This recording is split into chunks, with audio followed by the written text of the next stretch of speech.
미국 시장에 만들어진 ETF가 몇 개 정도 될 것 같으세요? 그래도 한 3, 400개 정도 되지 않을까요?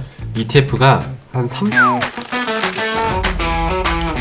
그래서 오늘 ETF에 대해서 얘기를 해볼 건데 이 ETF가 어떻게 시작이 됐나요? ETF 사실은 요새는 너무 익숙해졌잖아요. 맞아요, ETF, 맞아요. ETF 많은 얘기 나오면서 옛날도 아니죠. 한 2, 30년 전만 해도 ETF가 없었어요. 네, 되게 역사가 얼마 안 됐네요. 맞아요. 이거 되게 짧은 역사인데 엄청나게 빠르게 성장을 했기 때문에 우리한테는 막 모르는 사람들은 난 뭐 50년 전에도 있었을 것 같고 막 이런 맞아요. 느낌이 있거든요.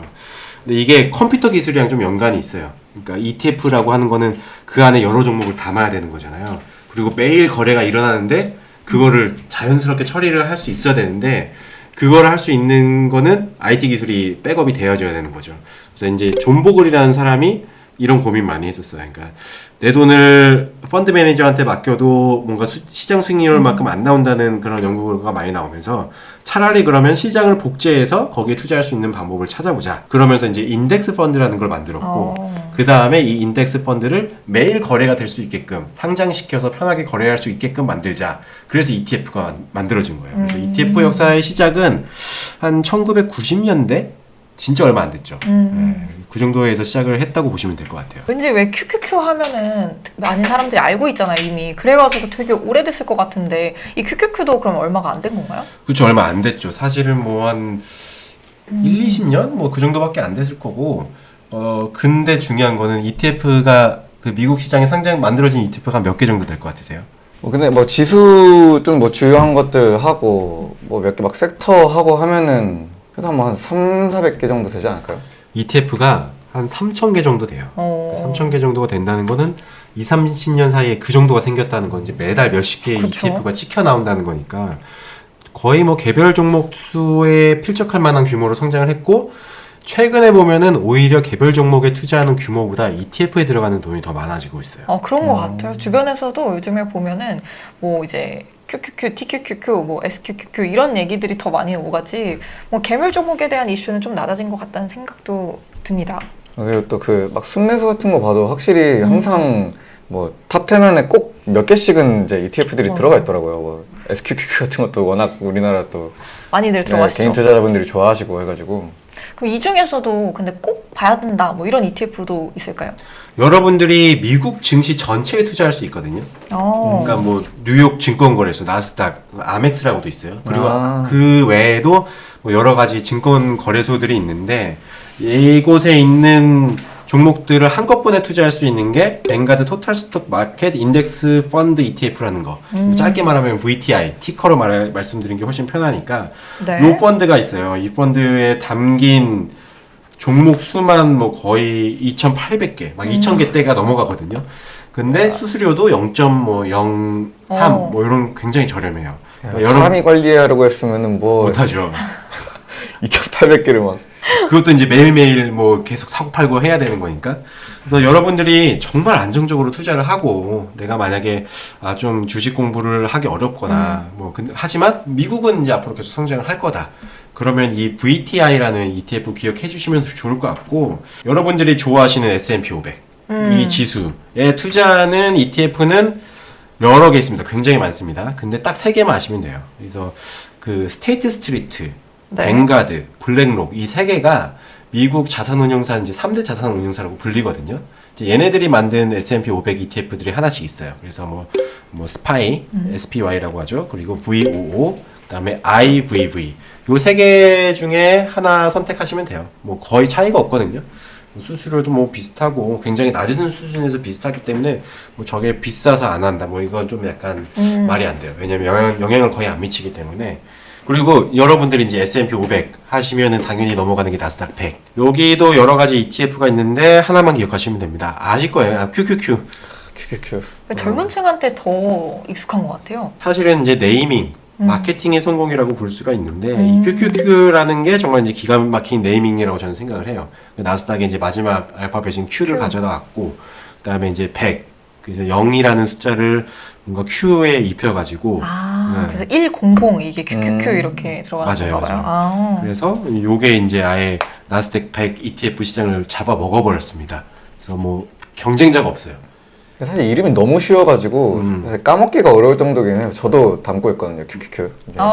이렇게 에디터님의 포트폴리오를 네, 공개하는 깨알 어필. 또 이렇게 상승만 볼 수가 없잖아요. 요즘 같은 장 또 하락이 대세를 이룰 때도 있기 때문에 하락에도 투자를 해야 되는데 제가 생각했을 때 이 ETF의 가장 큰 매력이 인버스인 것 같거든요. 맞아요. 그 인버스 ETF 같은 경우에는요, 이게 재밌어요. 그러니까 ETF 역사를 보시면 처음에 아까 제가 말씀드렸죠. 뭐 어디였죠? 스테이트 스트리트, 블랙록, 뱅가드 이 세 군데가 처음에 딱 시작을 했어요. 여기 딱 시작을 해서 뭐 아까 말씀드렸던 뭐 S&P 500 인덱스에도 만들고 다우 30 인덱스도 만들고 러셀 ETF도 만들고 이제 지수 알려진 지수의 ETF를 이제 계속 찍어내기 시작을 한 거예요. 그러면서 돈이 너무 잘 벌리는 거죠. 근데 이제 후발주자들이 저걸 보고 너무 부러웠던 거예요. 근데 선점 효과가 너무 크기 때문에 ETF 시장에서는 같은 걸 만들어봤자 안 팔리는 거예요. 그래서 이제 고민을 했죠. 그래서 등장한 데가 프로쉐어즈라는 기업이 등장을 했어요. 아마 여러분들이 스테이트 스트리트보다는 프로쉐어가 더 익숙하실지도 몰라요. 그래서 왜냐면 이게 다 ETF 이름에 들어가 있거든요. 그래서 얘네가 이제 도전했던 게 인버스 ETF 그리고 레버리지 ETF예요. 근데 인버스 ETF가 또 요즘에는 오히려 그냥 ETF보다도 핫한 것 같은데 왜 맞아요. 이렇게 유명해지게 된 건가요?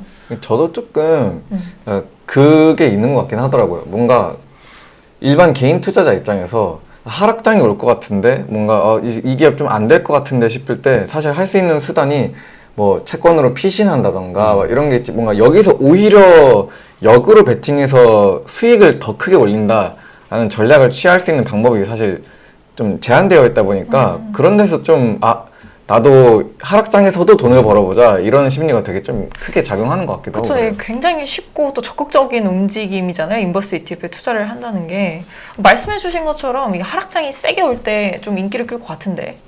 이게 이제 프로쉐어즈라는 곳이 2006년에 인버스 ETF를 만들었거든요. 근데 이제 시기적으로 기가 막혔던 게 2008년에 뭐가 왔죠? 금융위기가 오죠. 그렇죠. 딱 이해가 갑니다. 그래서 금융위기가 오면서 이 인버스 ETF에 이제 개인 투자자들이 이제 미친 듯이 달려든 거죠. 이거는 참을 수가 없는데요. 그렇죠, 그렇죠. 약세 포지션을 취할 수 있는 세상이 열린 거예요. 개인 투자자 입장에서는. 이제 이때 이제 인기를 진짜 많이 끌어서 어느 정도로 인기를 끌었냐면 그 SEC 미국 증권거래소에서 쟤네 조사해야겠다라는 수준까지 왔어요.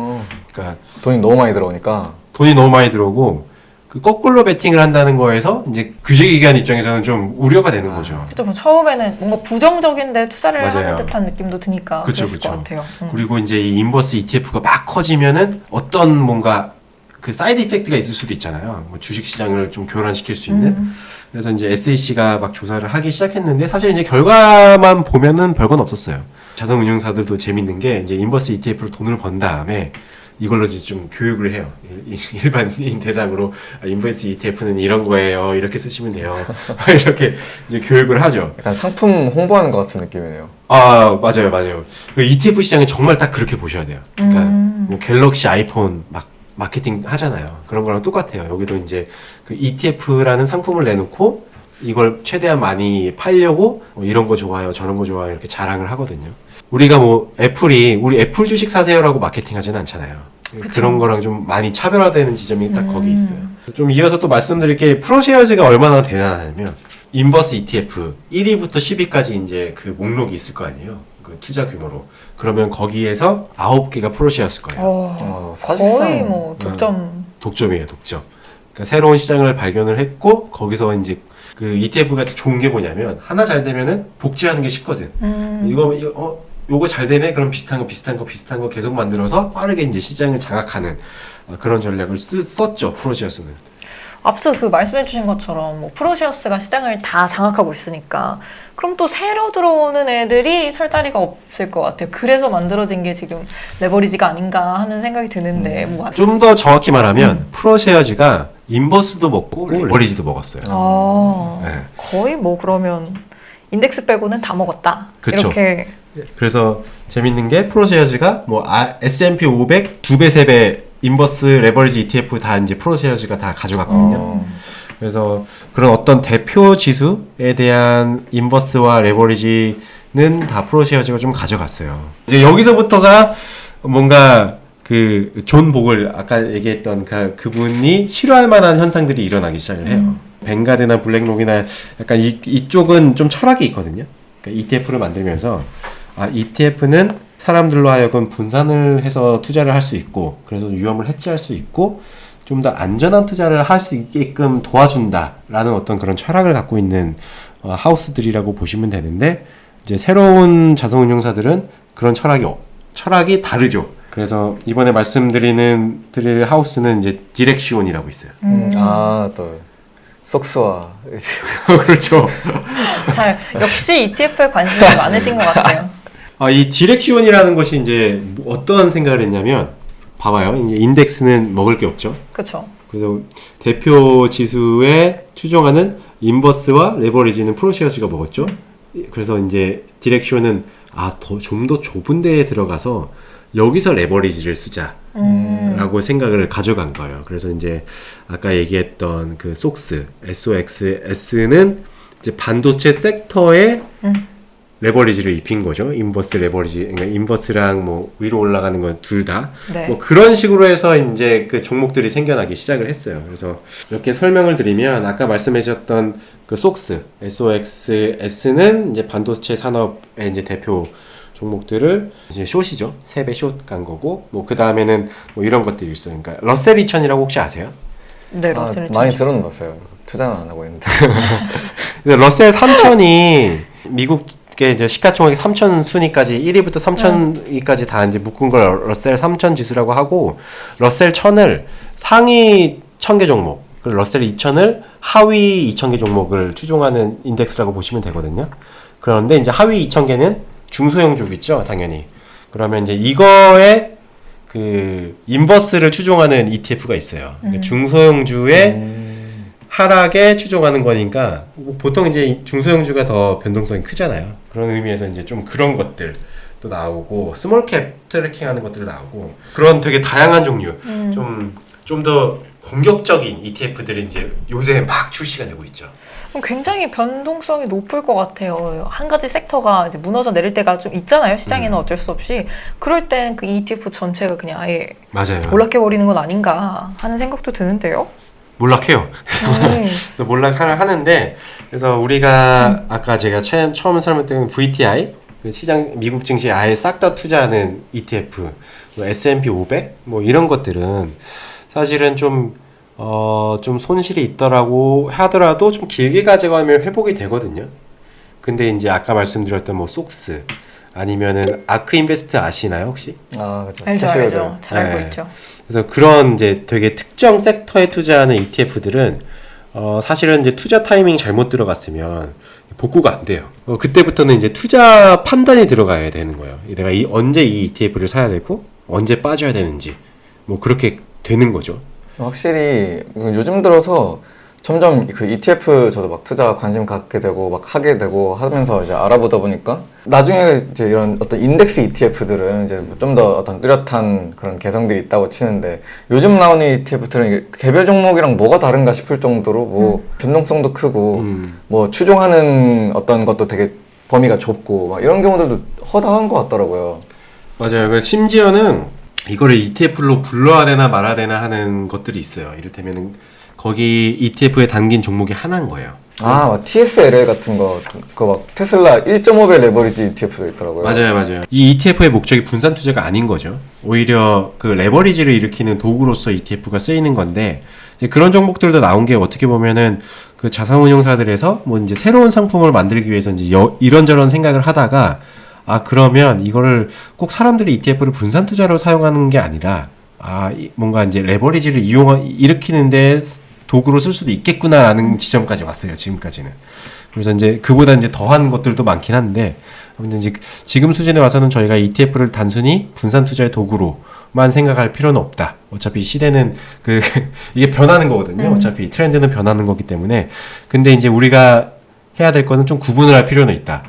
이 ETF는 인덱스 ETF, 이거는 레버리지용, 이거는 좀 더 특수한 경우에 쓰이는 ETF 이런 식으로 좀 나눠서 생각을 해야 우리가 이걸 좀 더 유용하게 쓸 수 있지 않을까 이런 생각이 들더라고요, 저도.